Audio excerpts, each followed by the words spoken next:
Hello বন্ধুরা, কেমন আছেন? আশা করি ভালো আছেন। আজকে আমি বানাবো প্রভু জগন্নাথের জন্য ভেজ বিরিয়ানি। এটা রথের দিনে বানিয়েছিলাম।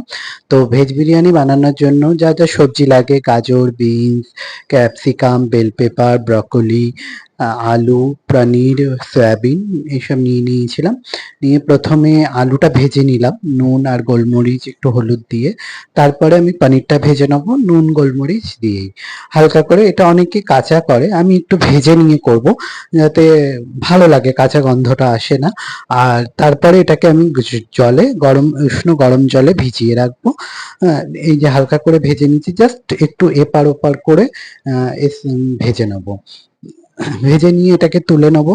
তুলে ওই তেলেতেই আমি সবজিগুলো দিয়ে দেবো। আর এদিকে ভাতটা বানিয়ে রেখেছিলাম।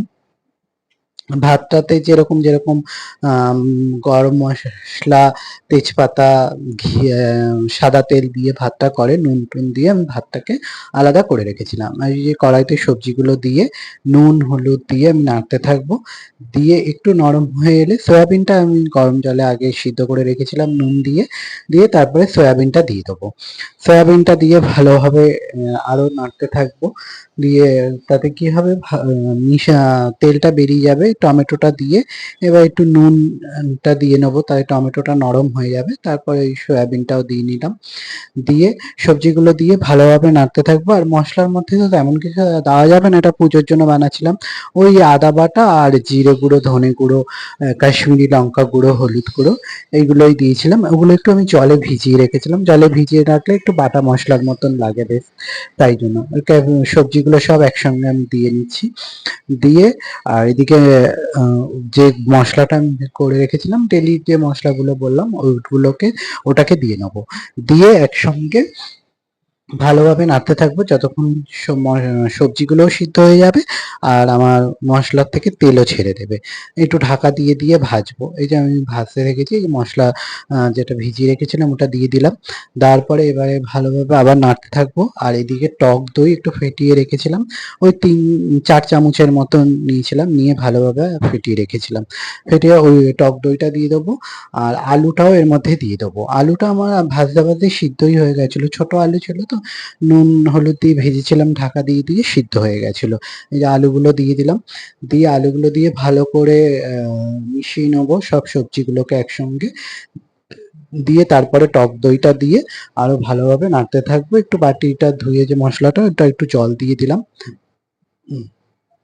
দিয়ে এই যে দেখুন আমি ভালোভাবে সব সবজিগুলোকে মিশাতে থাকছি। হ্যাঁ, তারপরে টক দইটা দেওয়ার পরে একটু জল দিয়ে একটু গ্রেভি গ্রেভি বানিয়ে নেবো। এই যে টক দইটা দিলাম, গ্যাসের আঁচটা একদম কমিয়ে নেবো, নাহলে টক দইটা ফেটে যাবে। আর দই সাধারণত একটু কম আঁচেই দিতে হয়, সেটা আপনারা সবাই জানেন।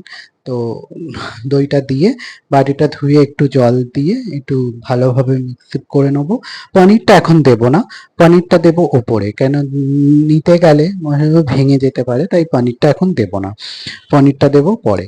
তো এই যে আমার দেখছেন মোটামুটি সবজিগুলো সব রেডি হয়ে গেছে। আর এদিকে কড়াইতে আমি সাদা তেল আর ঘি গরম করে ভাতটা রেডি করে নেবো, যেরকম বিরিয়ানি লেয়ার বানায় ওরকম কড়াইতে একটু ভাত দেব। এই যে একটু ভাত দেবো, তারপরে নুন দেব। আর বিরিয়ানির মশলাটা ঘরেই বানিয়ে নিয়েছিলাম, বাইরে থেকে কিনিনি, সব গোটা কিনে, যেহেতু ঠাকুরের জন্য বানাবো বলে তাই।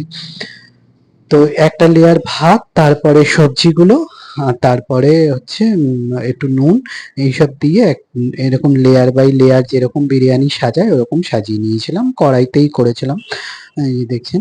দিয়ে এরপরে একদম পনিরটা দেবো একদম উপরে।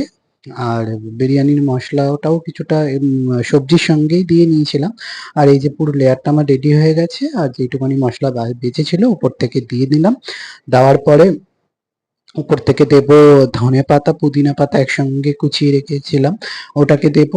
আর পনিরগুলো উপর থেকে দিয়ে একটু নুন মিষ্টি ঠিকঠাক মতন দিয়ে এটাকে মোটামুটি আমি ঢেকে রাখবো আধা ঘন্টা, একদম কম আছে। আর দুধের মধ্যে কেশর আর হচ্ছে মিঠা আতর, এটা গুলে রেখেছিলাম, সেটাও উপর থেকে দিয়ে দেবো।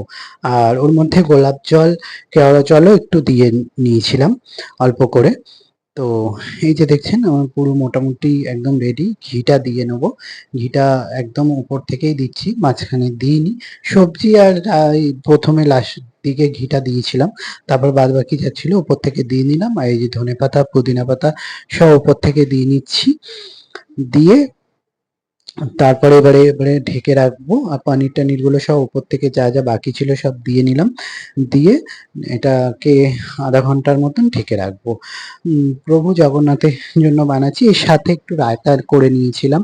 হ্যাঁ, আপনাদের সঙ্গে শেয়ার করলাম, প্রথম বানালাম ঠাকুরের জন্য। এমনি আগে নিজেদের ঘরে খাওয়ার জন্য বানিয়েছিলাম, ঠাকুরের জন্য বানাইনি, সেদিন প্রথমেই বানিয়েছিলাম, তাই আপনাদের সঙ্গে শেয়ার করলাম। এই যে ঢেকে আধা ঘন্টা রেখে তারপরে প্রভুর জন্য বানিয়ে নেবো। রোজ রোজ সব সময় তো অনেক কিছুই দেওয়া হয়, তাই এটা ইচ্ছে করলো বানানো। কেমন লাগলো বলবেন। জয় জগন্নাথ।